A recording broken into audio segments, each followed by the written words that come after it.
Evet, konum özellikle ateizmle mücadeleyle ilgili olacak ki burada bir 25 tane noktaya değineceğim. Bazı konulara değineceğiz, bazı alanları zikredeceğiz. İlk olarak İslam akidesi selim bir şekilde akli ve nakli delillerle ispatlanmış şekilde öğrencilerin beyinlerine yerleştirilmeli. Eski kelam usulü değil, daha günümüz şartlarına daha uygun bir şekilde selim akidenin verilmesi. İkinci olarak ilmi delillerle dini sabitelerin belirlenmesi. Üçüncü olarak var olan modern araçlardan faydalanmak. Bu kurumlar aracılığıyla bu işi yapmak. Dördüncü olarak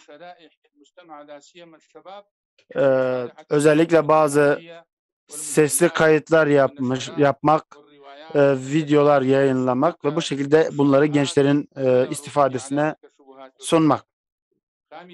Beşinci olarak İslami ilimleri ihya etmek, bir kez daha tecdid etmek, yenilemek, yeni bir kisveyle onları anlatabilmek. Altıncı olarak imani meseleleri ve özellikle manevi meseleleri farklı tüm yönleriyle ve alanlarıyla ele almak. Yedinci olarak insanların Allah-u Teala'nın kitabına ve sünnete olan bağlılıklarıyla ilgili bilinçlendirme, onları ifrat ve tefritten uzak tutmak ve bunu özellikle makasıd-ı şeria çerçevesinde yapmak. İslam'ın gerek fikri, gerek siyasi, gerek ekonomik anlamdaki söylemlerini belirtmek. Dokuzuncu olarak Batı'da özellikle yaşayan kişilerle özel ilgilenmek, onları Batı kültürünü yutmasına izin vermemek. Sağlam bir ilmi üslupla var olan şüphelere cevap vermek. Bunu özellikle ihtisas ekibinin üstlenmesi, alanın uzmanlarının, profesyonel insanların üstlenmesi. 11. Özellikle ateizm, dinsizlik gibi fikirlerle bilinen kişilerle elden geldiğince diyalog kurarak kendisiyle özel görüşmek, bunu kameralar önünde, insanlar önünde yapmamak elden geldiğince. Bunu uzman insanlar şahitliğinde belli alanlarla ilgili, belli bölgelerde bu tartışmaları yürütmek. 12. İlmi müesseseler kurmalıyız. Ve bu müesseseler özellikle ateizm, deizm gibi fikirlerle mücadele edecek yetkinliklere sahip olmalıdır. Konferanslar düzenlemeli, kitapları yazmalı, basmalı ve bunları yaymalıdır. 13. Özellikle dinsizliğe reddiye vermek babından bir yük yüklenmiş ulema arasında bir birlik kurmak. 14.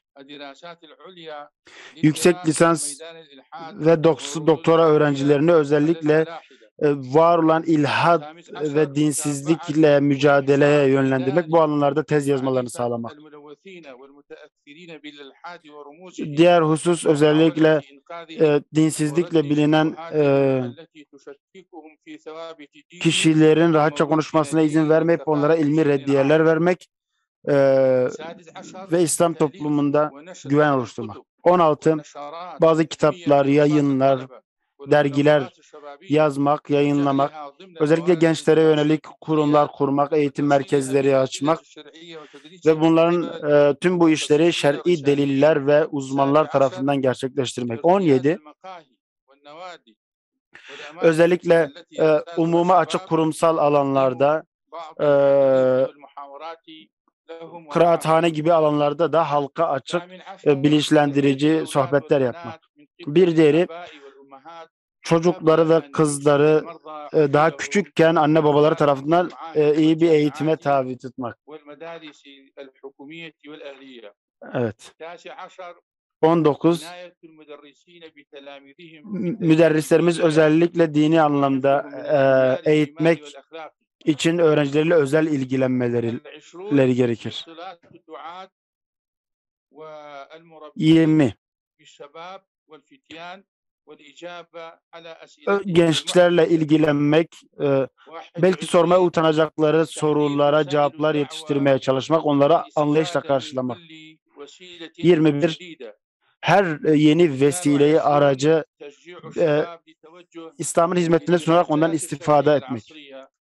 Bir diğer mesele, gençlerin, özellikle salih gençlerimizin, dindar gençlerimizin kurulacak olan bazı yaz programlarıyla bilinçlendirilmesi. 23. Fıkıh, İslam fıkhına yeni bir soluk getirmek, daha yeni bir biçimde onu anlatmak.